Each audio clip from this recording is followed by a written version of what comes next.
I don't think we're going to necessarily ask for a declaration of war. I think we're just going to kill people that are bringing drugs into our country.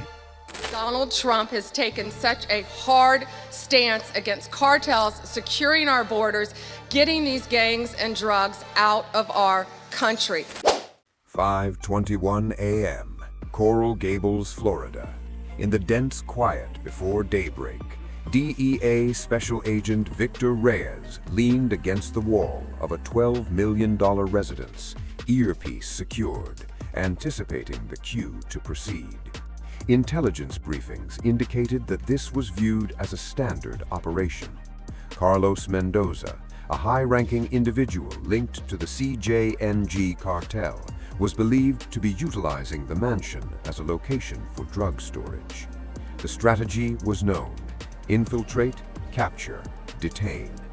DEA anticipated uncovering drugs, money, and potentially some firearms, marking yet another arrest in a lengthy series of South Florida operations.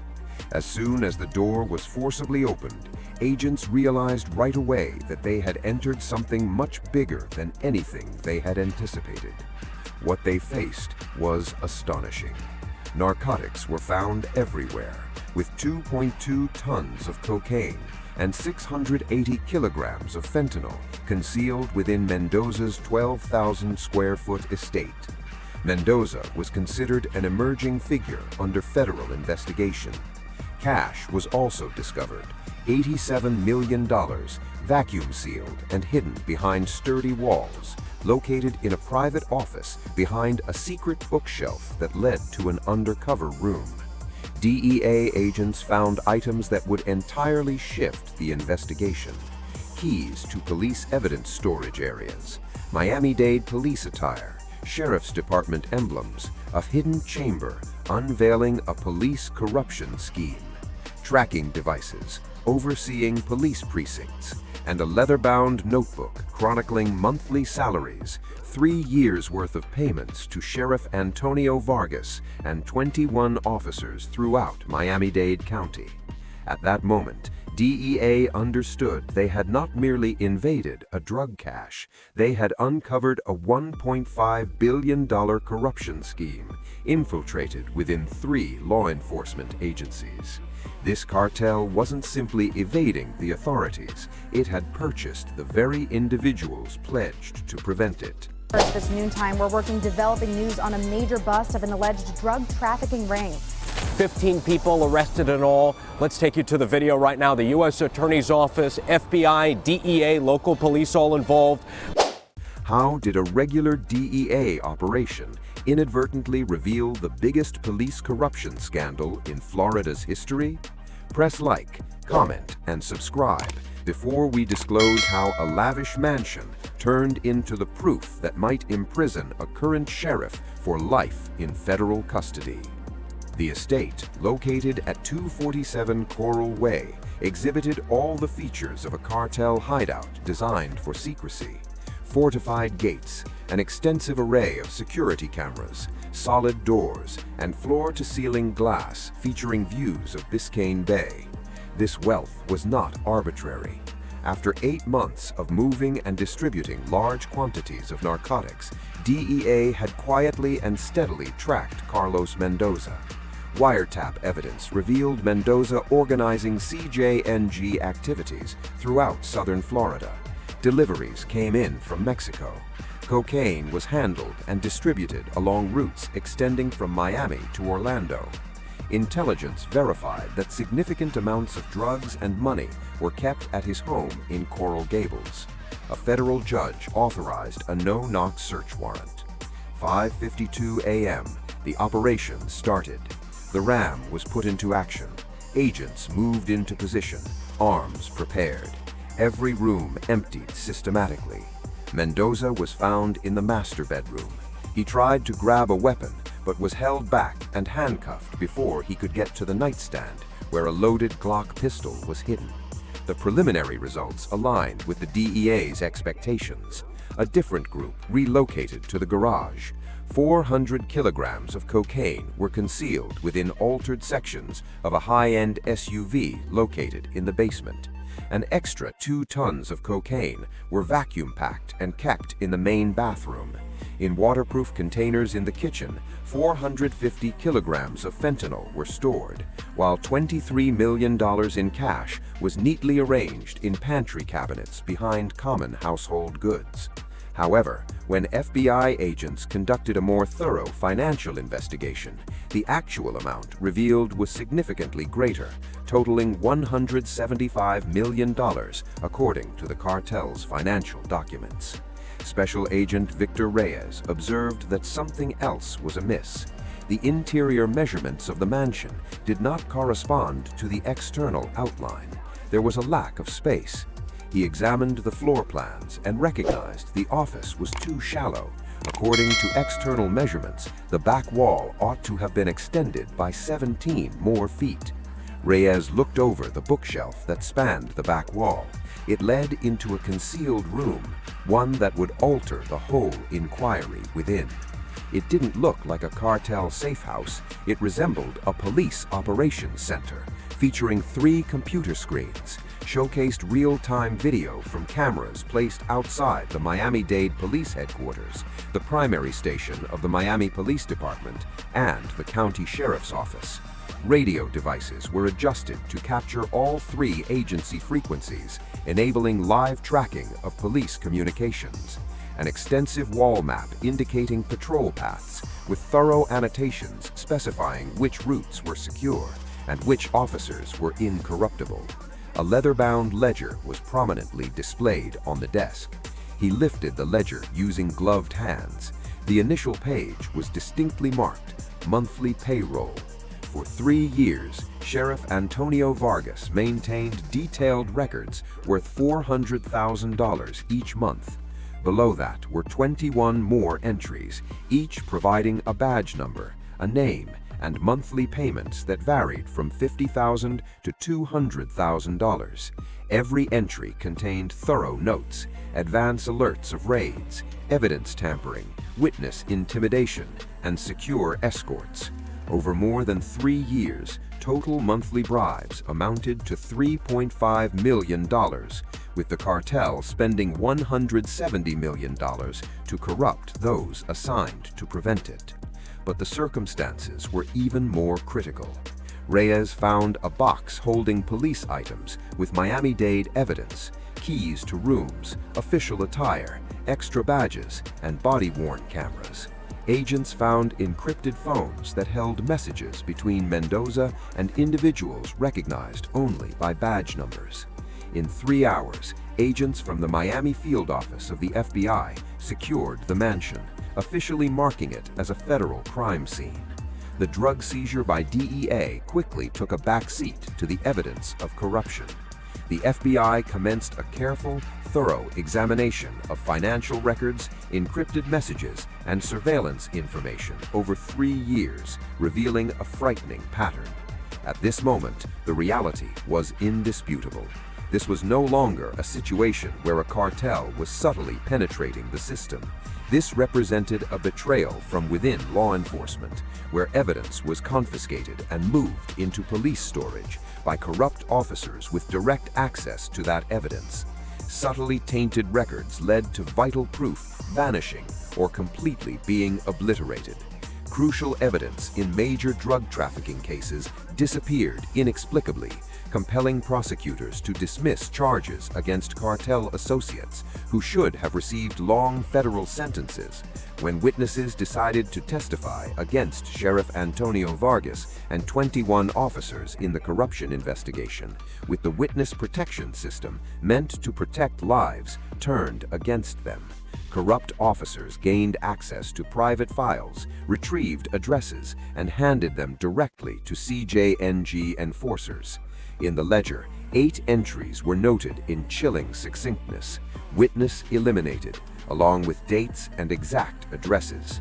FBI analysts evaluated these entries in relation to unsolved homicide cases from over 3 years. The results were undeniable. 8 people who had consented to testify against CJNG were killed shortly after giving statements to the police. These fatalities were not coincidental. They resulted directly from leaks of internal information.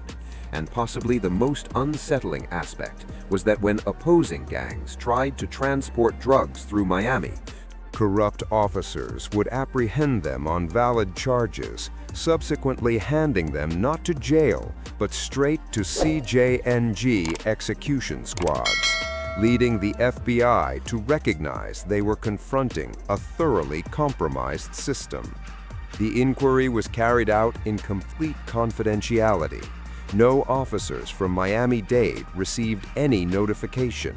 No local law enforcement agency was deemed reliable.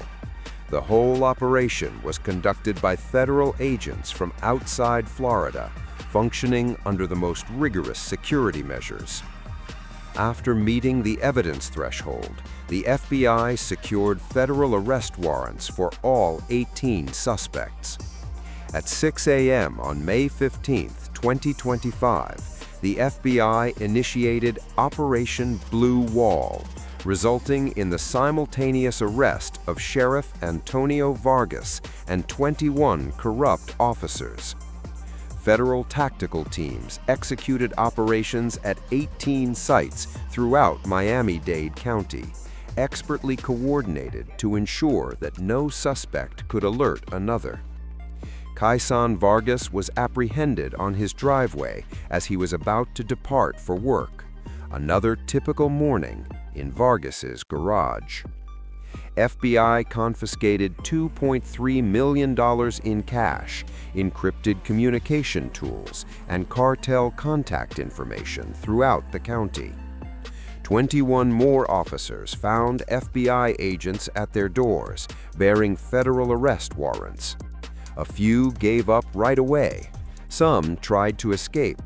An officer jumped over a backyard fence and sprinted 3 blocks before being apprehended and held. 2 officers tried to eliminate evidence, desperately erasing files and shattering phones before agents could retrieve them. He was saved and survived. By 8:05 a.m., the operation had finished. All 22 suspects were detained in federal custody. The announcement reverberated throughout South Florida, where a current sheriff and 21 officers faced federal corruption charges, revealing an unparalleled breakdown in the community system of law enforcement. The repercussions continued after the arrests. They spread outwards, compelling every agency in the area to face a question that could no longer be ignored. Who remains trustworthy? On May 16, 2025, Attorney General Pamela Bondi and FBI Director Christopher Wray conducted a joint press conference in Miami, accompanied by Florida Governor Ron DeSantis. The message was clear and straightforward. The inquiry was concluded, and the federal judicial system had officially taken control. Yesterday, authorities announced that federal law enforcement arrested Sheriff Antonio Vargas and 21 police officers for running a criminal organization for the Jalisco New Generation Cartel over 3 years, as these individuals betrayed the badge they pledged to protect. The $1.5 billion drug trafficking network of CJNG in Miami was fully dismantled, causing harm not just to law enforcement, but to the entire community of Miami-Dade County. The charges detailed the behavior thoroughly. All 21 defendants were confronted with a series of federal accusations, including narco-terrorism, conspiracy to distribute drugs, obstruction of justice, tampering with witnesses, conspiracy to perpetuate kidnapping, and conspiracy to carry out murder. Accounts from defendants and collaborating conspirators revealed the functioning of the corruption network, encompassing officer recruitment, hierarchical payment schemes, and synchronized criminal endeavors. Sheriff Vargas and 3 officers denied all plea agreements and proceeded to trial in September 2025. The trial spanned 8 weeks. Prosecutors submitted numerous hours of audio recordings, financial records, and an extensive collection of evidence compiled during the inquiry. Financial documents recorded $175 million in kickbacks, and body camera footage revealed crimes occurring live.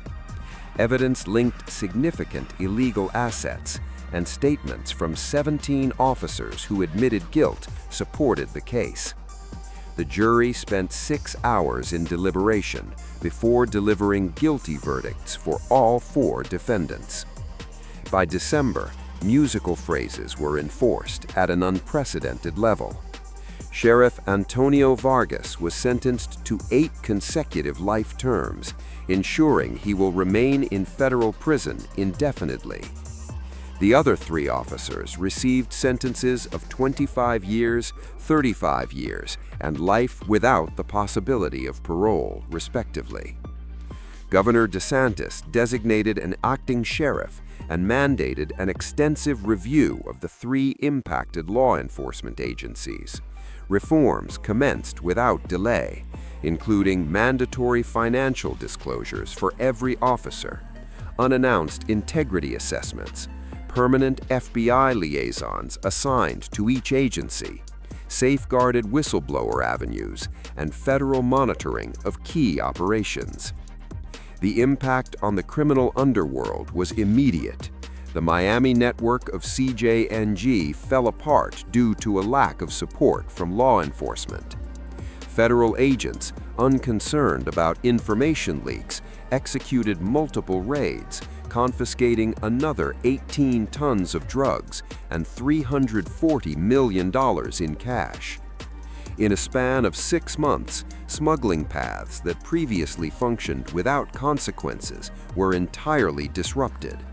A group that invested $175 million in securing protection got no benefits, only lengthy prison terms for all participants.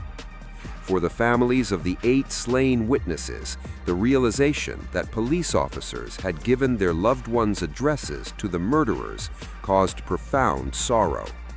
The Federal Victim Compensation Program may provide financial support, but it cannot restore anyone. Those who acted appropriately, who had faith in the law, were deceived by the very people assigned to protect them. And this is the most tragic legacy of this case. During a nationwide address on cartel-related violence, President Trump specifically mentioned the Miami scandal, where a sheriff and 21 police officers were arrested for colluding with cartels.